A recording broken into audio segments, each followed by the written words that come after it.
Hello, welcome to the Villages, Florida. My name is David. I'm a realtor with Florida Realty Investments, and this is our weekly look at the real estate market here in the Villages. Two things I'd like to point out to you. I can be reached at DavidisinFlorida@gmail.com. If you have any questions on real estate in the Villages, please contact me. The other things I need to mention are number one, I do this report every week. Make sure you're looking at the most recent information. And the third thing I'd like to mention is that this report is based on listings in the MLS. It does not include the village's own internal VLS system. So let's begin by looking at the number of listings, and you can see that over the last 2.5 months, the number of listings has increased from 108 to 186 as of today. Certainly, the number of listings is climbing, and this is not entirely due to seasonal factors. We can take a look at listing prices in more detail, and you can see that once again the most active price segment is in the $300,000 to $500,000 price range. This week there are 54 homes for sale between 300,000 and 400,000. Last week also 54, the week before 51, and you can pause this video to examine in more detail how the number of listings has increased and in what price categories. We are adding this comparison between the listing price and the original listing price for all listings in the villages.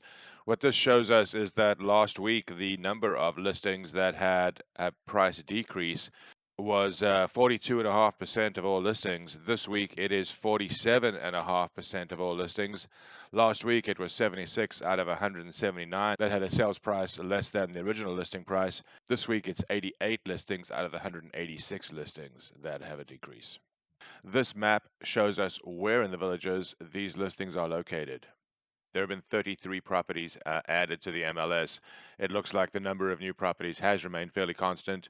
In the last 7 days, the price range of new listings has ranged between $249,900 and $950,000. This map shows us where in the villages these new listings are located. This table shows us in what price segments these new listings are located, and you can see that, for example, in the $400,000 to $500,000 price range, there have been 12 new listings over the last 7 days. Previous 7 days saw 8, and prior to that 9, prior to that 10.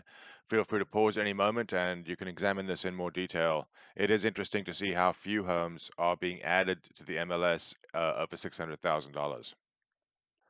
Let's briefly discuss properties that have sold, and you can see that sales definitely have slowed down. In the last 7 days, we've only seen 19 sales close.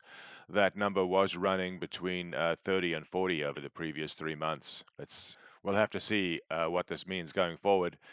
This table shows us the price ranges in which these sales are taking place, and you can see that in the $300,000 to $500,000 price range, the last 7 days saw 11 sales.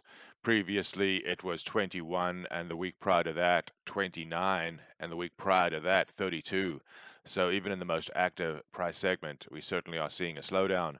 This map shows us where these sales are located.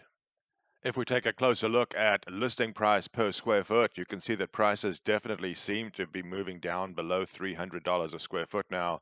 They had been hovering around 300 for the last 2.5, 3 months. We're down to under $290 a square foot for all listings at this moment. If we look at the price per square foot on properties that sold over the last 2.5 months, it's interesting to note that we're at a new high on the price realized for transactions over the last 7 days. I'm not sure how to explain this. The data comes directly from the MLS, but we're certainly going to be watching closely to see if this trend can be maintained. And the last thing we're going to look at is the time on market. This is the average of all listings and how many days they have been on the market.